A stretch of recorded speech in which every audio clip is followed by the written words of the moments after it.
Hello again, and thank you for joining me for another Hippie-Clectic Hope video. I'm Sherry Kirchhoff, and today I'm going to focus on some more of Andrew Yang's policies. I consider this to be part 3.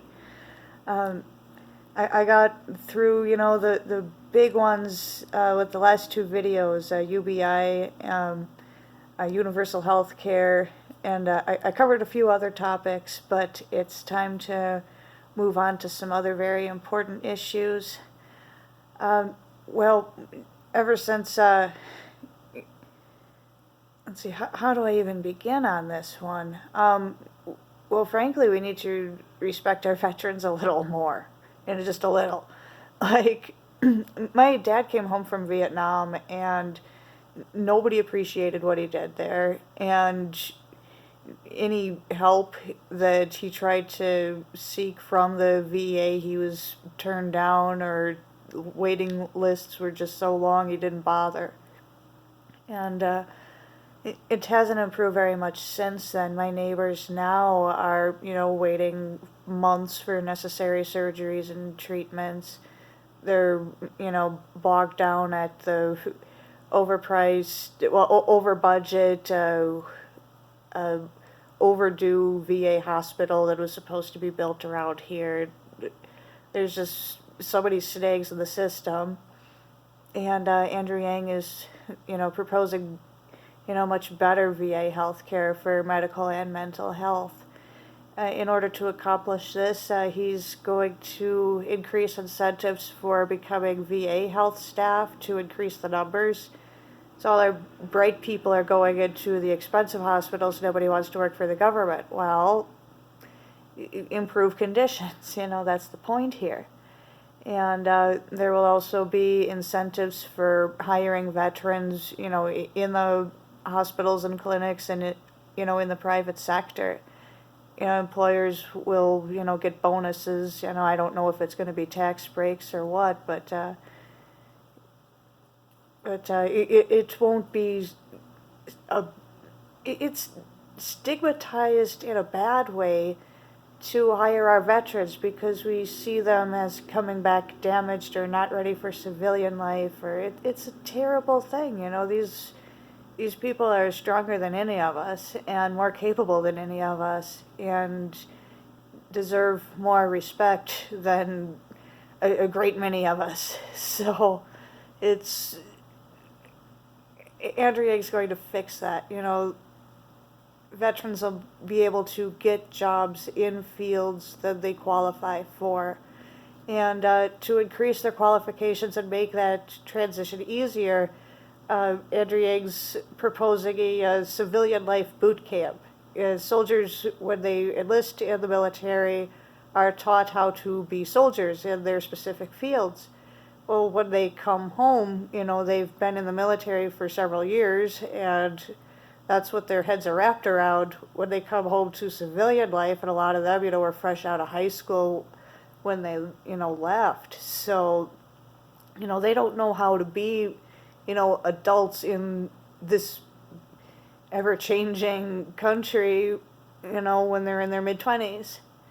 And so, there'll be, real-life boot camp, financial well-being classes, budgeting, etc., job help, all kinds of, cooking classes, etc., just all kinds of good stuff.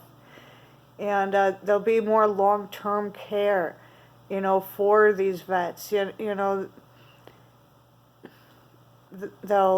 at the VA, and with different counseling programs and all kinds of stuff. And in addition to that, we won't have so many,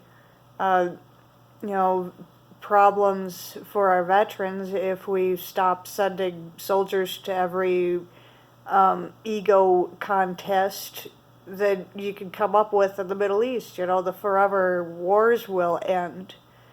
And, gracefully, we won't just pull out and rip the Band-Aid, or, we'll take care of this a lot more responsibly, weigh the consequences before we do something rash, but we will end the forever wars. and there'll be a lot more sensitivity to discrimination against females, people of color, and the LGBTQ community. It's very important that we stop envisioning our military as, the G.I. Joe. Our military should be as diverse as our people. And to shut certain classes of people down, I've always found this practice to be distasteful. And, towards anyone. Excuse me. That, it needs to stop. We should treat our people as equals. If folks want to serve in the military, freaking let them. I wish I could have. I took my ASVAB military placement test, scored in the 90s in percentile across the board, except for mechanics. I have righty-tighty, lefty-loosey, and good for me. But, but they wouldn't let me in because of my leg. I wouldn't be able to get through any security doors or any clearance or anything like that, and they'd worry about, medical care for me out in the field. All I'd be able to do is work shoreside, pushing papers around an office, and I didn't see any honor in that because everyone I went to school with was going to Iraq and Afghanistan, and, and then facing the issues that veterans face today. So I stayed home and made a swim leg,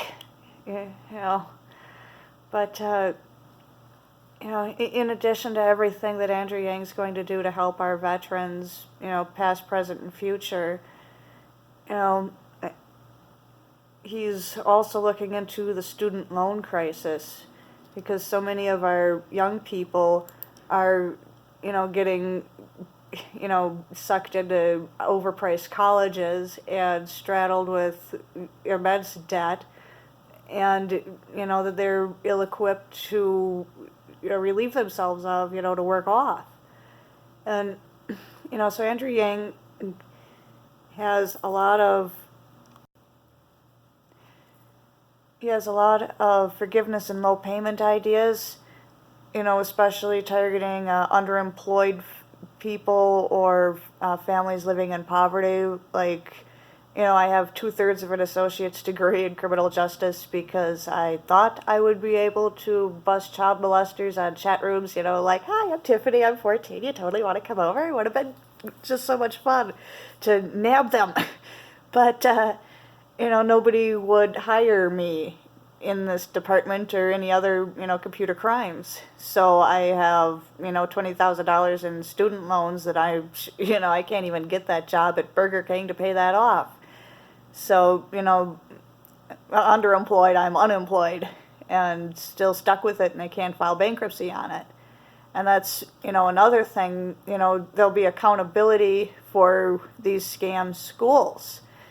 A lot of the people who are stuck with these student loan debts are people who were tricked into schools and degree programs that they won't be able to work in.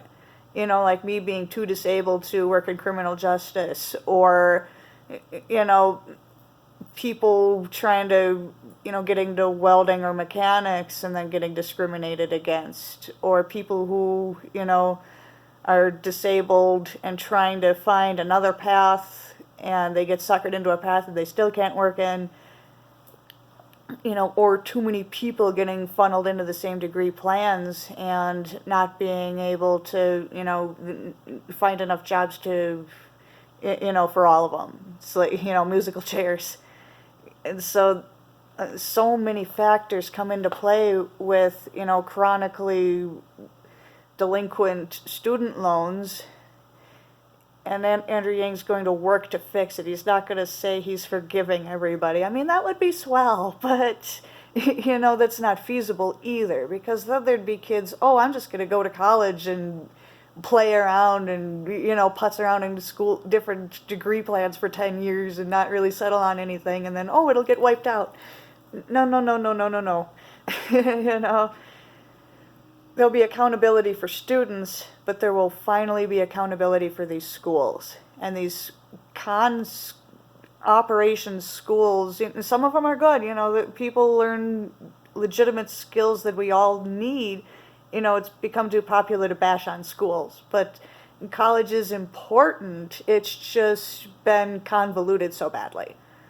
And, you know, and all these colleges won't be able to just shovel all their debt problems onto the U.S. government to go fix it. You know, like the bully of the block and his toadies. It's, you know, it's going to be different.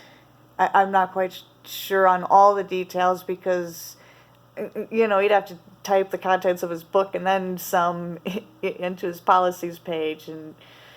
But so anyway, that's well, what I've got for now. I'm going to continue with other videos. Hopefully I'll get one or two more done before I got to pick up Aaron from school. But there's so much good stuff that Andrew Yang's planning to do for us. So, and none of the other candidates are talking about these great, you know, these great ideas or these problems, you know, beyond the typical, we should think outside the box language, but not proposing any solutions. So Andrew Yang finally has, you know, he's coming up with plans for us that we've needed so long ago. So I'm, you know, just here with my little bullhorn. So, hey, bless you guys. Thanks again for tuning in to Hippie-Clectic Hope, and I will catch you again later.